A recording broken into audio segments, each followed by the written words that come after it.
ఈ రాష్ట్రంలో ఉమ్మడి రాష్ట్రం ఉన్నప్పుడు కానీ ఉమ్మడి రాష్ట్రం అయిన తర్వాత ఈ రాష్ట్రం అనేది కూడా విభజించబడిన తర్వాత కేవలం 11 మెడికల్ కాలేజీలు మాత్రమే ప్రభుత్వ ఆధ్వర్యంలో నడిచేటివి. మిగతావన్నీ కూడా లక్షలు కోట్ల రూపాయల పైన కూడా డొనేషన్ అడిగే ప్రైవేట్ కాలేజ్ అనేది కూడా ఉండేది. అటువంటి పరిస్థితుల్లో మరీ ముఖ్యంగా ఈ రాష్ట్రం విడిపోయిన తర్వాత 13 జిల్లాలను 26 జిల్లాలు చేసిన తర్వాత ప్రతి 26 జిల్లాల్లో కూడా ఒక మెడికల్ కాలేజ్తో పాటు దానికి అటాచ్డ్గా ఒక కార్పొరేట్ హంగులతో హాస్పిటల్ కూడా చేయాలని చెప్పి ఉచితంగా ఎక్కడికో బెంగళూరుకో హైదరాబాద్కు పోకుండా చేయాలని చెప్పి జగన్మోహన్ రెడ్డి గారు 17 మెడికల్ కాలేజ్ కూడా ప్రభుత్వ ఆధ్వర్యంలోనే శాంక్షన్ చేయించుకొని కేంద్ర ప్రభుత్వం కూడా ఒప్పించుకొని 7 మెడికల్ కాలేజీలు కూడా పూర్తి చేసి ప్రారంభించిన ఘనత ఆ రోజు వైఎస్ఆర్ కాంగ్రెస్ పార్టీ ప్రభుత్వాన్ని. మిగతా 10 మెడికల్ కాలేజీలు కూడా దాదాపుగా 30% నుంచి 70% వరకు కూడా పూర్తి కూడా చేశాం. కానీ ఇదే చంద్రబాబు నాయుడు గారు కొన్ని శాతం సీట్లు మాత్రమే పీపీపీ విధానంలో కేటాయిస్తా అంటే వ్యతిరేకించిన వారు ప్రభుత్వానికి వస్తే ప్రభుత్వ ఆధ్వర్యంలోనే అన్నీ చేస్తానని చెప్పిన వాడు ఈరోజు ఈ 10 మెడికల్ కాలేజే కాదు మిగతా 7 కాలేజీలను కూడా పీపీపీ విధానం అనే ఒక కొత్త విధానాన్ని పెట్టి ప్రైవేట్ పరం చేస్తున్నారు.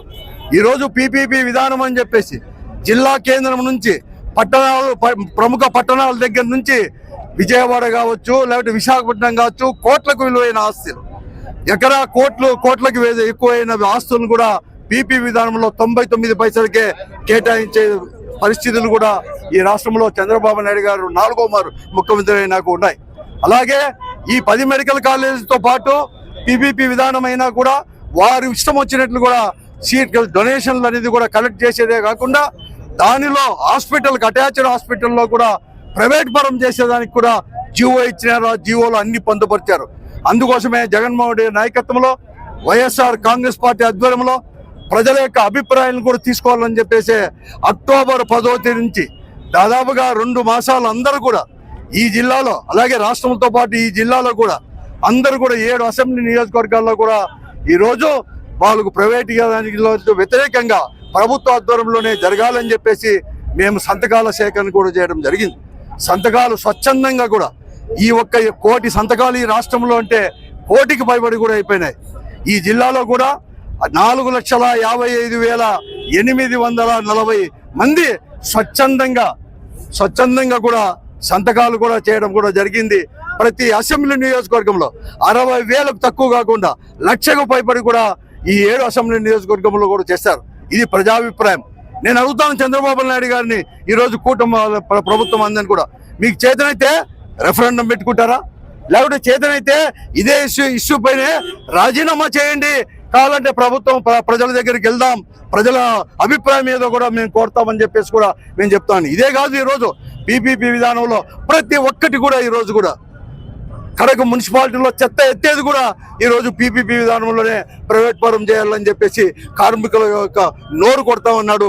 ఈ అనంతపురం పట్టణంలోనే కూడా జరిగిన విషయాలు కూడా మీకు అందరికీ కూడా తెలుసు. అలాగే హాస్పిటల్లో కూడా స్వీపింగ్ దాంట్లో కూడా ఈరోజు పీపీపీ విధానంలో అని చెప్పి ఎవరికంటే వాళ్ళు కేటాయించి ఈరోజు ఉన్నవారిని దాదాపుగా 20-25 సంవత్సరాలు కూడా సర్వీస్ ఉండే వాళ్ళు కూడా వారి ఇష్టానుసారం కూడా తీసేసిన వైనాలు ఈరోజు కోకొల్లలకు ఉన్నాయి. ఈ అనంతపురంలోనే ఐటీ ఇండస్ట్రియల్ ఎస్టేట్ చాలా ఫీజు ఉండేది, దానికి కూడా ఈరోజు పీపీపీ విధానంలో మీరు ఎవరుంటే ప్రపోజల్స్ పంపమని చెప్పి కూడా చెప్పడం జరిగింది. స్థలము 4 ఎకరాల వరకు. అలాగే రియల్ ఎస్టేట్ కూడా ఇస్తున్నారు ఈరోజు పీపీపీ విధానంలో అందరూ కూడా. అటువంటి దుర్మార్గమైంది ప్రజలకు వచ్చి నష్టం కలిగించే పనులు చేస్తున్నారు కాబట్టి ఈరోజు మేము చేశాం.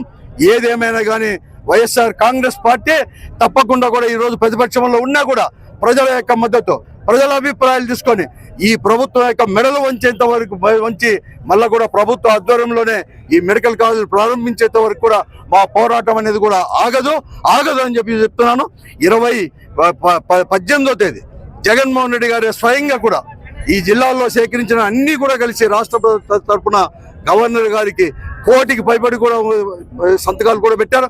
అన్ని కూడా చేసి ప్రజాభిప్రాయాన్ని ఈరోజు గవర్నర్ దృష్టికి తీసుకొని పోవాలని చెప్పేసి నిర్మల్లో ఈరోజు పోతున్నాం.